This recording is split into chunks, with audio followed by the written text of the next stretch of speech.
แห่งประเทศไทยจังหวัดเชียงใหม่ AM 1476 กิโลเฮิรตซ์สถานีวิทยุภาคภาษาชาติพันธุ์แห่งเดียวในประเทศไทยที่มีความทันสมัยเชื่อถือได้สร้างอัตลักษณ์กลุ่มชาติพันธุ์สู่สากลโอ้ยอุ้ยเจ็บช่วยอุ้ยกามหมอเจ้าช่วยพออุ้ยเกียงกำเจ้าโหอุ้ยเกียงเป็นอย่างนะครับอุ้ยเกียงพอเลิศห้องน้ำเจ้ามาหมอขอพอกรรมหน้าบุญมาเป็นอย่างนะครับอุ้ยเกียงแต่ป้าคำครับหมอแนะนำเนอะบ้านใดที่มีผู้สูงอายุภายในห้องน้ำควรมีฮาวกัมที่สามารถเดินได้ทั่วห้องน้ำและปื้นห้องน้ำควรเป็นวัสดุที่บ่มื่นหรือแยกส่วนแห้งและส่วนเปียกโถส้วมก็คือเป็นแบบนั่งราบเพราะผู้สูงอายุจะนั่งยองลำบากประตูก็ควรจะเป็นที่สามารถปลดล็อกจากด้านนอกได้และควรมีแสงสว่างเพียงพอเพื่อที่จะพอหันสิ่งของภายในห้องน้ำได้ถ้าเป็นไปได้ห้องน้ำควรอยู่ใกล้กับห้องนอนบักกว้างและบักแคบจนเกินไปเจ้าคุณหมอเดี๋ยวป้าจะขยายไปปรับปรุงห้องน้ำเจ้าก่อนที่อุ้ยเกียงเปิ้นจะพอเลิศแหมล้อมเนาะการจัดสภาพแวดล้อมที่เหมาะสมและปลอดภัยสำหรับผู้สูงอายุควรเริ่มตั้งแต่ภายในบ้านโดยเฉพาะห้องน้ำเพราะห้องน้ำคือสถานที่ผู้สูงอายุมีโอกาสที่จะเกิดอุบัติเหตุได้ง่ายนะครับด้วยความปรารถนาดีจากสำนักประชาสัมพันธ์เขต 3 กรมประชาสัมพันธ์เนี่ยปี้ป้าจันข้างบ้านนะอยู่ดีๆเข้าห้องยาห้อง1669ไปปูนละโอ้เป็นไอ้อย่างนักก็เห็นหลานเปิ้นบอกว่าป้าแกเป็นความดันโลหิตน้ำตาลตกวันนั้นยังหันไปบกยาอยู่เลยก่อนนะว่าป้าจันเป็นไอ้อย่างบัดซอบไปหาหมอนั้นนะปี้ยังน้องนะบ่เคยไปตรวจเช็คสุขภาพเลยเริ่มกลัวแล้วว่าจะเป็นโรคอะไรยังก็ใจเย็นปี้ว่าต่างที่ดีเขาต้องไปตรวจสุขภาพเปิ้นมีโปรแกรมนัดตรวจผู้ปีไปตรวจจะได้รู้ว่าเฮามีความเสี่ยงเป็นโรคอันยังพ่องรู้ก่อนจะได้เตรียมตัวก่อนรักษาก่อนบ่ต้องมานั่งกังวลอันเดียวเฮานัดกันไปตรวจสุขภาพที่โรงยาครบปีพอดีแล้วเนี่ยเจ้าปี้ป้าคนผู้เขานัดกันไปเลยเนาะจะไปลืมเนาะตรวจสุขภาพประจำปีสิ่งดีที่ควรทำรู้ก่อนเตรียมตัวก่อนเพื่อเข้าสู่ช่วงสูงวัยอย่างมีคุณภาพด้วยความปรารถนาดีจากสำนักประชาสัมพันธ์เขต 3 กรมประชาสัมพันธ์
อาทิเยอาวเชาว่าบรังว่าถึงมาปีมาถึงมาซื้อจริงชอบมองมันอยากคืองาอัมสาอาวแทบมีคนแน่ว่าไงหลายพื้นที่ไงหลายจังหวัดคือน้ำท่วมยังมาคือโจงว่าอาจจะเป็นอย่างคือผู้ประสบภัยน้ำท่วมคือเคยเนี่ยเดือดร้อนยังไงอาทิบ้างว่ามันยาอัมสาธนาคารออมสินไงย่าเป็นอย่างคือมาตรการช่วยเหลือไงคือผู้ประสบภัยน้ำท่วมและยินจอบ่ดงไงทำมาคือตามนโยบายรัฐบาลงานยูที่มางมปัญญามาตรการสินเชื่อไงมาคือให้กู้ฉุกเฉินไงที่ว่ามาที่มุมบัตรที่กู้แบบไงดอกเบี้ยของมันยังคือ0%ไงอับาสมาที่เยอะไปถึงไงที่มันยังคือไม่ต้องใช้หลักการขายมาคือยืมมาใช้แบบไงที่ถึงมางมปัญญาให้กู้ไงที่ว่าธนาคารออมสินหวังว่าบางประเทศว่าปีว่าฮีชามาก็แต่ว่าฮีบีมาฮีเบียบางงานมาคือที่5%ที่ได้กู้เยอะแบบงานมาคือธนาคารเอาสิว่ายังไงติดมางงมันมาตรการไงแบ่งเบารุ่นนี้ไงของธนาคารออมสินไงปีว่าธนาคารออมสินว่าไงบัตรเครดิตโดยงอโหลดไฟแนนซ์โดยงอฮีที่ได้ชินมาพันดาวจะเป็นอย่างคือย่าแล้วว่าพัดชลัมนี่ไงอาบาสามาที่ลีหนักแบ่งงานมาคือดอกเบี้ยเนี่ยคือที่เบิดซาบุชเชเบชของงานมาคือธนาคารที่ได้โลยบางงานที่แบ่งมันยาวเฉพาะบางงานมาปีว่าธนาคาร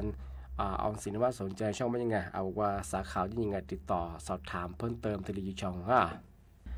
ทีนี้ที่ถึงบางงมันยาธนาคารทอสประกาศ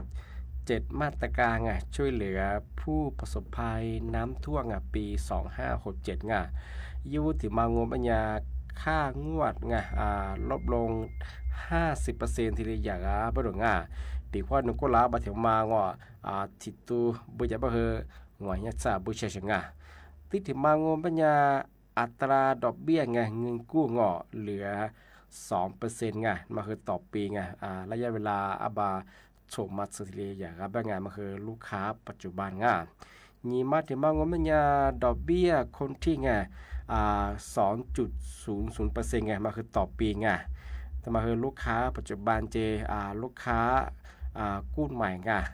อาจจะบอกไม่ยาเฉียวข้อว่ามาปีขว้ารายละเอียดเพิ่มเติมสนใจสอบถามมิเชื่อเบอร์งานว่าธนาคารทอสนี่เห็นทีเดียวติดต่อสอบถามมิเชื่องกันมาคือเอาเฉียวข้อทำไมได้ปีมาสุดจีช่างที่นี่ติดมาด้วยทำไมธนาคารกสิกรไทยทำไมเขามาตรการช่วยเหลือ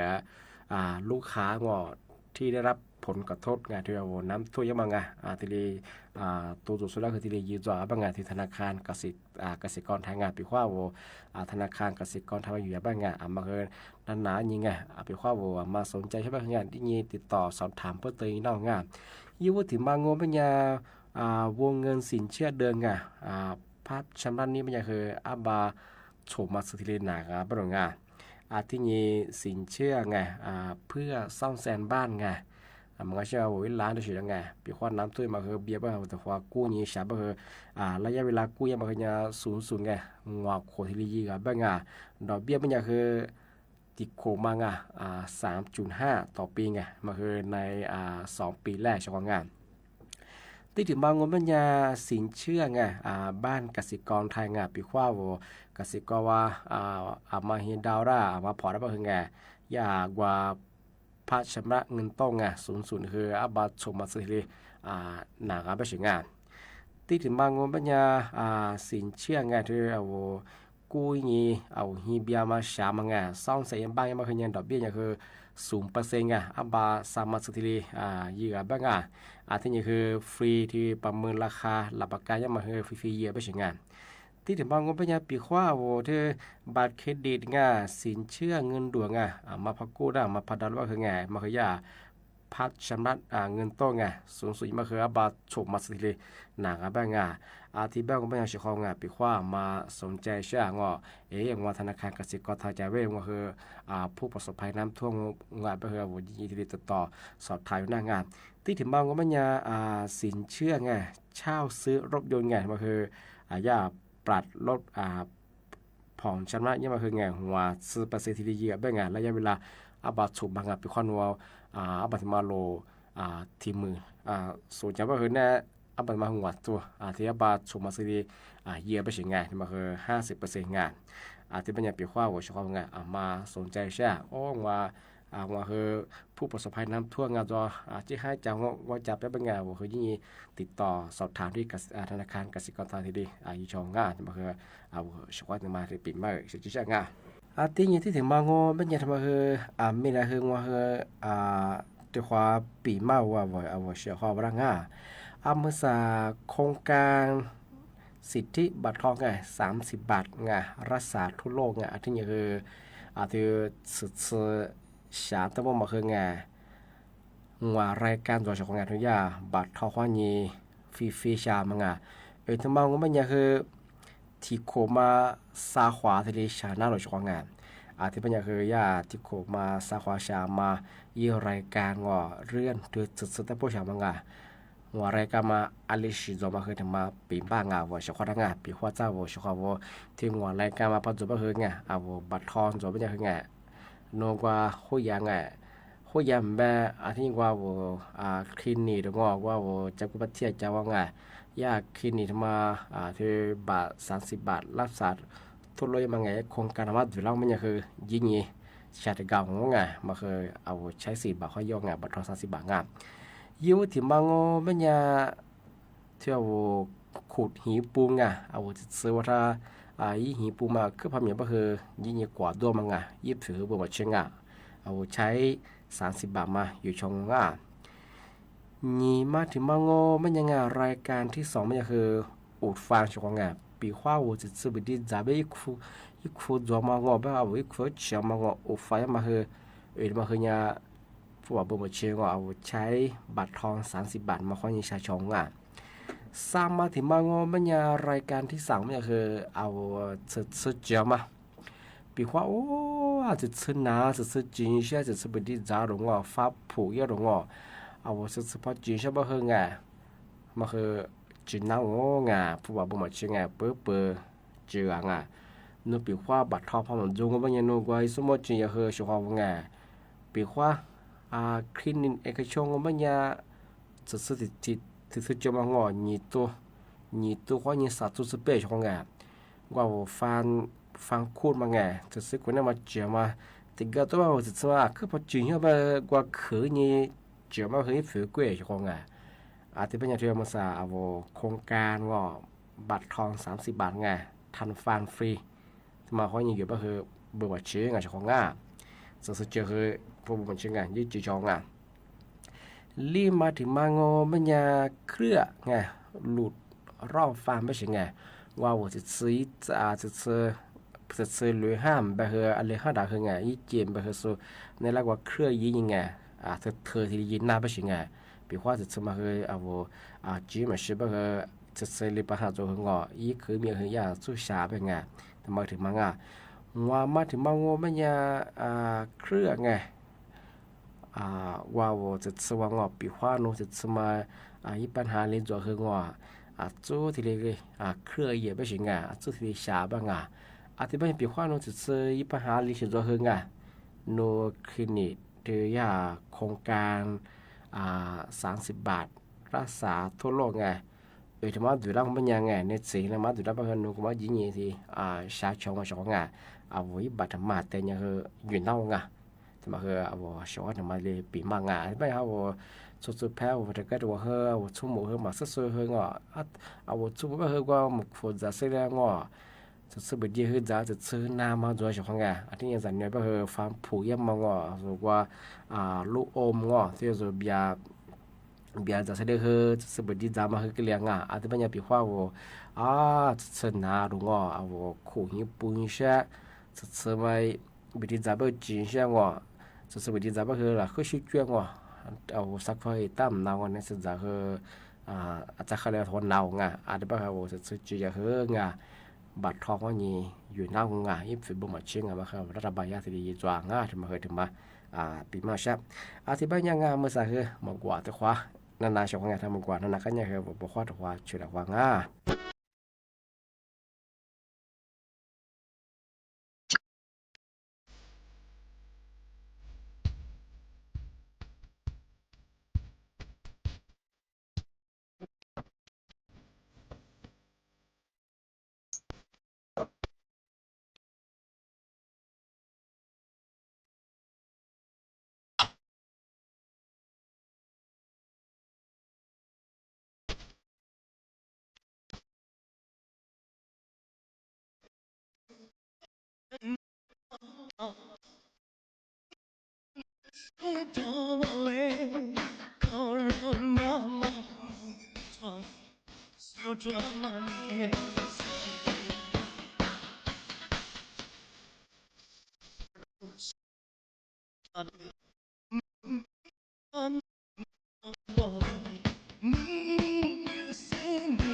Artinya ti thì mang ngô bên nhà sự ho ngài mà ảo mà nắng hoàn ngọ ảo ít chứ giả số đô số à ta nana la ngà ảo lipa lima do giả nên là xem ba ảo mà hơn ngà theo ảo nắng hoàn mà ngà qua ảo ít chả mà ngọ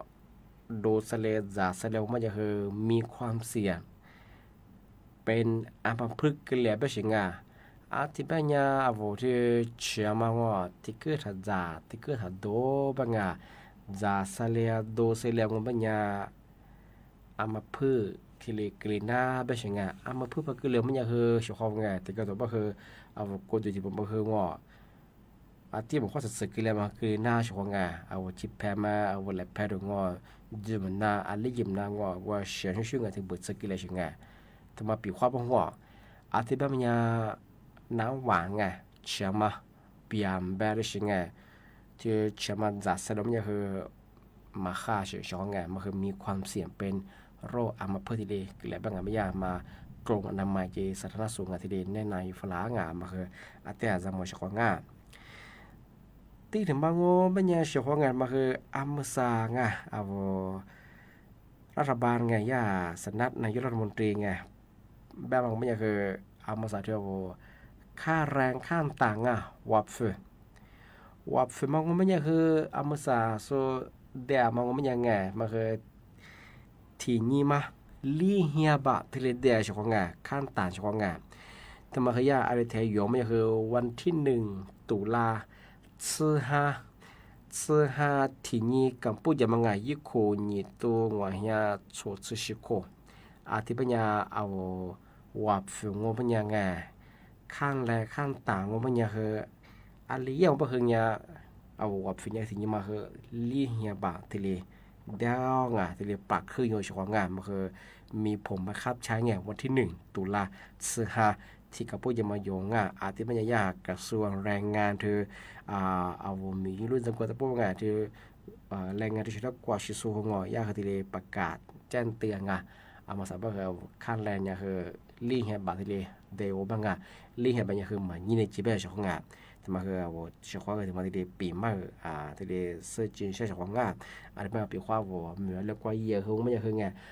ใส่เฮียบะตรงใส่เฮียวัดเสื้อยี่เฮียวัดเสื้อมังงะของงานอะไรเยอะบ้างคือลีเฮียว่าขั้นต่างเนี่ยลีเฮียว่าของงานเจ้าวัวมีอย่างมั้งวัดฝืนลิงเหียบังอันนี้ก็แล้วก็คือเอาค่าแรงของวัดฝืนที่นี่มาคือยิ่งเยอะก็คือใส่หัวเสื้อหัวที่นี่มันก็ใส่หัวเสื้อเอามาใส่ก็คือรัฐบาลยาปากครึ่งที่วัดฝืนมาคือลิงเหียบังแต่เราโง่กันมาคือเอาเชื่อว่าที่มาปีมาคือซึ่งอยู่ช่างกับปีข้าวบอกว่าลูกว่ามีเยอะคือหัวอะไรเยอะคือลิงเหียบังเนี่ยคือว่าเชื่อว่าไงลิงเหียบังอย่างนั้นยังคือมาจูมาคือวันที่1 ตุลา45ที่นี่กับพวกที่ยง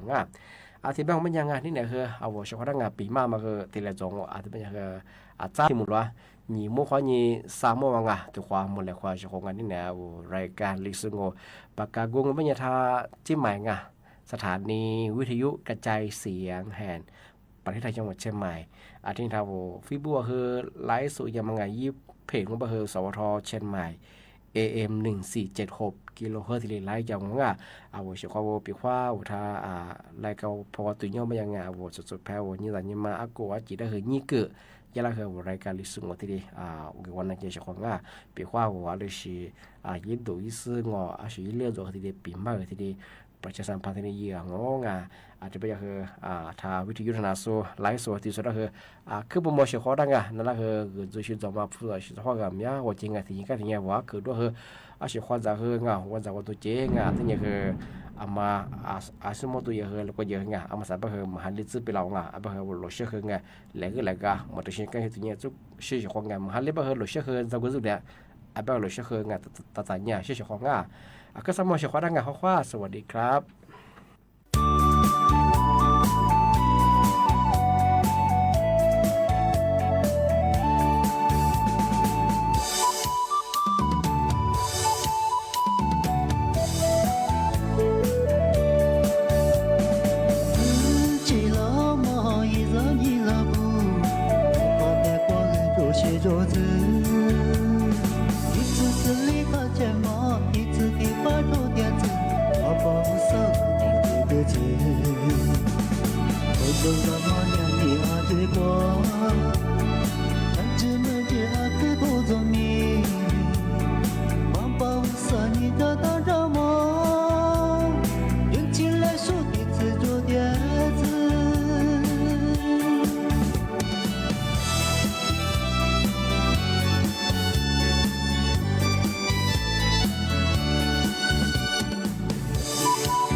มิชาชีเอาพลักเกิดจากสุขุมยังไงงอนนั้นเหนือโดงอ่ะโอ้งอนนั้นจุดเลยไปประจังมันยังวันนั้นเฮียติดเสือชากะโลคือติก้าวัวไม่ยังไงว่าเราคือให้ความหวังว่าโอ้ว่าเราฉากกึกก็มาว่าจบแป้มแบบจะเหมือนแบงอ่ะเอาพลักกึกก็มาว่าเอาโอ้ยยี่ติก็ช่วยเอาว่า表了我，说话是胳膊很我，啊不很鸟了，啊在yeผู้บาที่เฮียอุจเหออ้นะสิของมาคือซามงสิของแต่ก็ถือว่ามันยังแรกๆว่ามันยังก็เถียงยังไงจบสมมุติว่ากูถูกมาแน่ผมค่อยไปฉงมาคือในหน้าที่ผู้บาที่เฮียที่เรียกอ้นะงอโนอินเทอร์เน็ตเฟมแบบว่าคือโทรศัพท์ยี่ตึงเงี้ยมาคือผู้บอกว่าเฮียเกอที่ตัวเกอที่ย้อนในยังไงงอกันยาไปอะไรบัติมาซาชิวที่มาหยิมาชิวมันยังยี่ที่ขวานั่นแหละผู้บาดเดียวงอนี่มาก็มือสั่งว่าถ้าจะสึกถึงมาวุรามายี่ค่าสูงของมัวเบหิวันแรกวันนี้สูงอ่ะสิแหละอาจจะเป็นว่าค่าสูงแต่เบื่อก็เทียบเป็นอย่างคือสาเฮียงออะไรนี่ความว่าคือว่าเฮียติดตัวยิ้มเหมือนสมบูรณ์ที่กลีน่างาชของจะเหมือนแบบจุบ้ามแบบที่เอายุฟุตแถบพันเหนียวของพัจียังมันยังคือกลุ่มไม่ใช่คิดถึงว่าคือยากเวลาคือฟุตบอลก่อนนะว่าฟุตบอลเกเอาเวลาว่าเอาแท่งว่าคือไว้ใจเอาหนังว่าเวลาคือไงยี่คือนั่นแหละคือยี่แล้วไว้ใจจีเป็นยังยี่ฟุตบอลก่อนนั่นแหละว่านัวแต่อยู่จะว่าคือถึงเฮียแบบเกงอเฮียแบบเกงที่เกิดว่ากันยาแบบเจ้าขอแบนได้แต่ความเดียวเลยยิงแต่เมื่อแบบจะว่าแบบที่บ้านเมื่อคือช่วง14วันเลนไทน์เนี่ยคือวันแห่งความรักนะครับวันลิซุ่งเขาเป็นยังคือนู่นนี้เห็นยี่บ้านยังไงที่ยี่ฮะซิเลียนยังไงที่แบบคือกลุ่มมิชาชีที่เราโชว์มาคาสุกเกิดสมบัติคือฟีบูยุปอชาญีว่าเราช่วยบื่อไงช่วยบื่อก็คือเบียมาคือเนี่ยเอาเราปกข้อช่วยล้างว่าก็นี่มานนกว่าจะส่งในจีเรางอนี่ไม่ได้บ้างนัวอันนึงเบียเวนัวนั่นสิมีจังว่าคือที่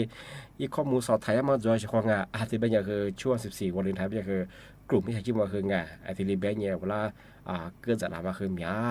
ที่เป็นอย่างคือมาคือจำโมเฉพาะโอหายยันกรรมนู้โอหายยิ่งคือฟุตบอลคือถูกข้อเสียฟุตบอลเขาเวเฉพาะที่เป็นอย่างzagwam ba zamuam ba muchipam ba muchimam ba ama he atinya zamo pikhwa no chopa bi thwa na pokha ta chhulang ba he yuko de he yi asitsama mo athile pa chula ba he ama he tinya ti zamu chopa le manga zamu he ngo shko zamu he te nya zamo pikhwa no chopa thwa ta chula he ngo yu be tinya he yu ku pa he khasalong bi ngoขึ้นหล่อเฮ้ยเว้ยไงพอข้อชื่อเมื่อจะชื่อมาคือแต่สูเลยเขาคือผู้บาดเจ็บมาคือด้วยมาคือจมูกจุป้าวจมูกคือเบี้ยมาคือ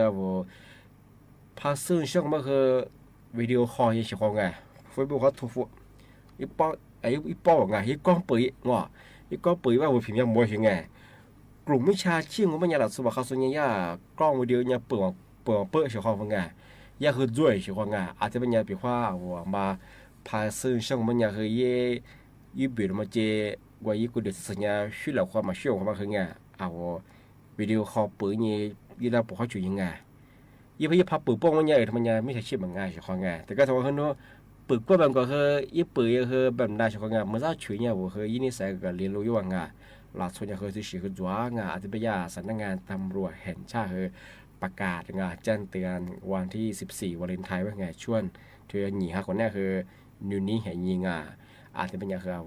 จากเมืองแบงเจ้ามาคืออาทิตย์นี้จากมุมแบงเรื่องที่เชื่อมัอาจจะเป็นอย่างมาสักว่าชาวบ้านคือมกว่าทุกว่ากันนั่ง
dia semua tiro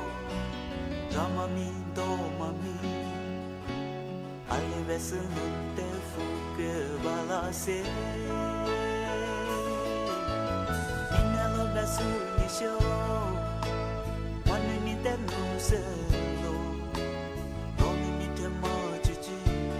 Nulio wa Nina dia semua tiro Chome za tiro alebe Alebe sen te mile de da se Mile ke mada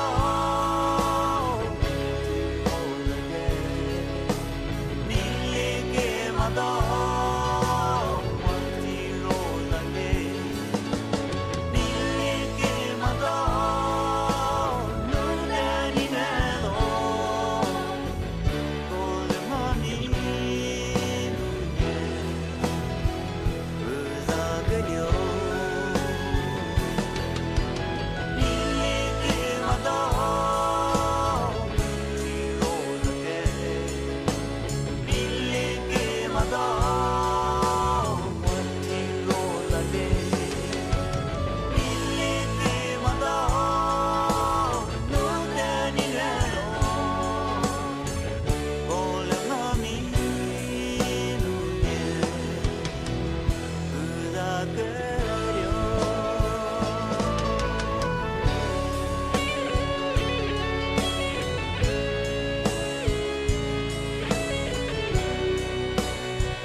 Chokoza tiro ngami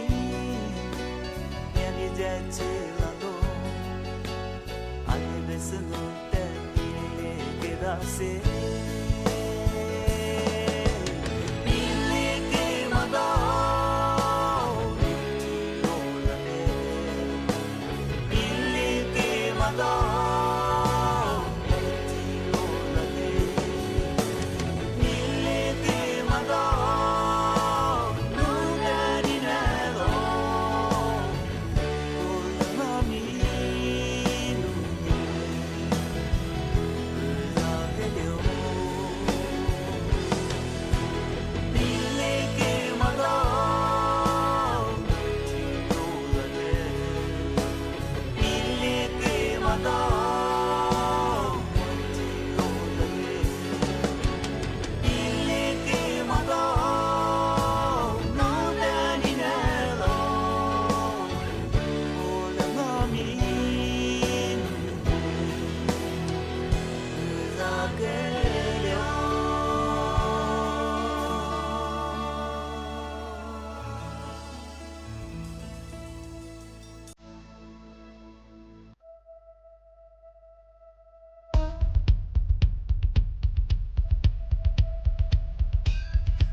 Kushona habiti no hashona zolisota koshbilo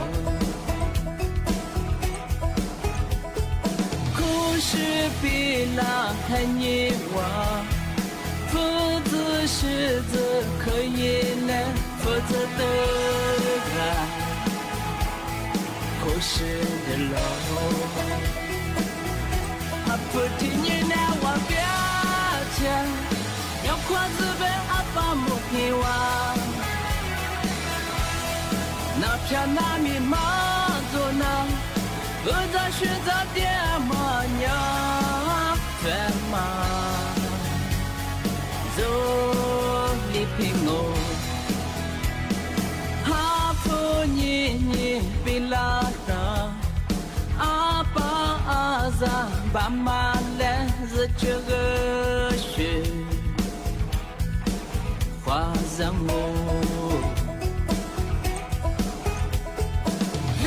日娘娘马吉吉不是不是阿下来走这个热血点我阿特提里吉弗拉尼非都做马走里平凉一手做人咋特下特一皮提妈妈皮那么阿下个那个走qua是那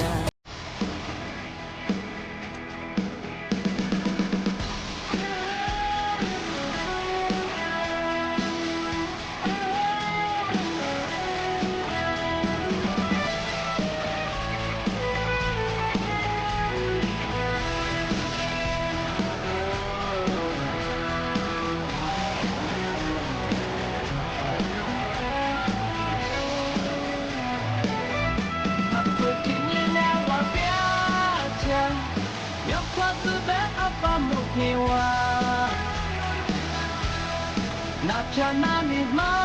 路呢？不再是他爹妈娘全嘛，走里平路，阿婆你比拉那，阿爸阿妈爸妈来自这个雪花上我。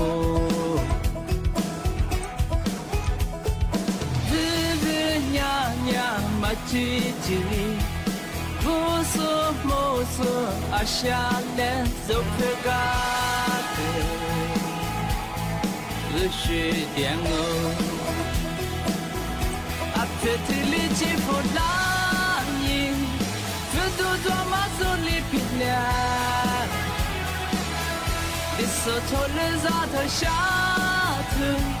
一皮提妈妈皮那么阿下个那个，走qua是那。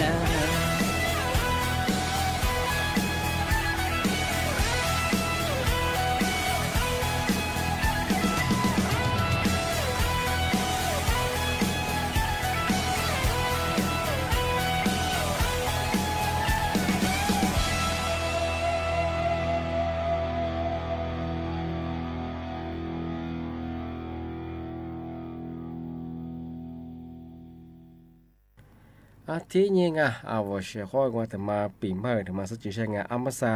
กรงกิจการผู้สูงอายุไง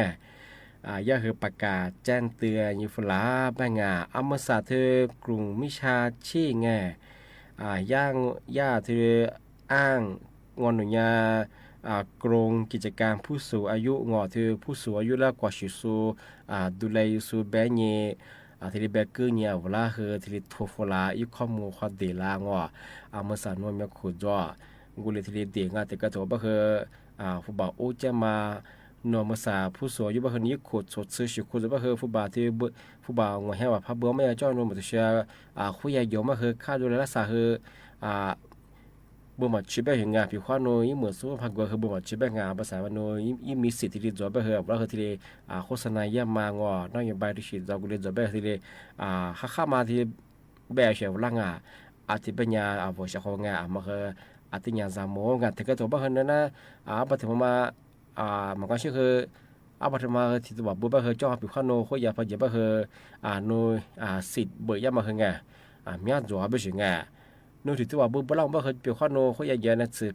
ยืมมือสู้เพื่อบ่เคยงานเปียวข้อโนผ่าตัดก็คือเสร็จสมมติบ่เคยบ่หมดชิบะงานงอนหนุญาตโดยรัฐบาลมีสู้ที่สมุนกว่าชิสูพิเศษที่เลยแบเนเวลาคือหลายเฉพาะงานที่เป็นญาติญากรมกิจการผู้สูงก็คือย่านายบายดิชิมาโจแบงานปีควานนั่นแหละมาทฟลาเงอนหนุญากรมกิจการผู้สูงอายุงอนหนุญาตโดยรัฐบาลหลักทรงแบเนอาวุธสูละที่ทัวฟลา ยี่ข้อมูลเตียมากูเลยทีรีแบบมาง่อยนู่นเนี่ยยี่มีสิกูเดือดจอดทีรีจอดเป็นยังไงเบเกอร์มาคือที่ฉีดจวงที่เป็นยังคืออามาสยาสำนักงานตำรวจคือประกาศแจ้งเตือนมาคือเนี่ยที่เนี่ยสมุนประกาศที่เนี่ยที่กลุ่มกิจการคือเนี่ยนโยบายงานที่ยาหลัดสุราเบียเนี่ยเวลาโทรฟลายเนี่ยมาคือที่ฉีดหมดจงที่ยังว่าโทรศัพท์คนนี้คือข้อความสุฟลามาโดฟีบุกข้อนี้ข้อความสวยมาตัวชิ้นมาจุบังอาจจะเป็นยาผิวขว้างมาพักที่จบก็คือถาดยูจะมามุสาเคยยานนั่งอยู่บริษัทมาจุบังที่รับตัวฟลายนี้ข้อมูลเดียวมาคือเอาช่วยทำวันที่ปีมาช่วงงานที่บ้างก็ไม่ยังไงนี่เนี่ยคือนั่นละปีมาคือที่เราจองช่วงงานไหนไปคือรายการลิส่งยาโฉมมุขวานีจีโมงที่ไหนดองที่หมดแล้วก็คือหนีมุขวานี3โมวิทยุวัฒนาสุดได้คือบุโมเอาเสียเขาได้คือจะชื่อจอมาผู้จ่าชื่อว่าคือเมียวเจที่นี่น่าจะเพียงแต่คือทัดเจแล้วก็เจอคือผู้จ่าชื่อว่าคือมีจ่าคือฮักเกิดด้วยคือว่ากุยเจเอาเสียเขาได้คือบุโมว่า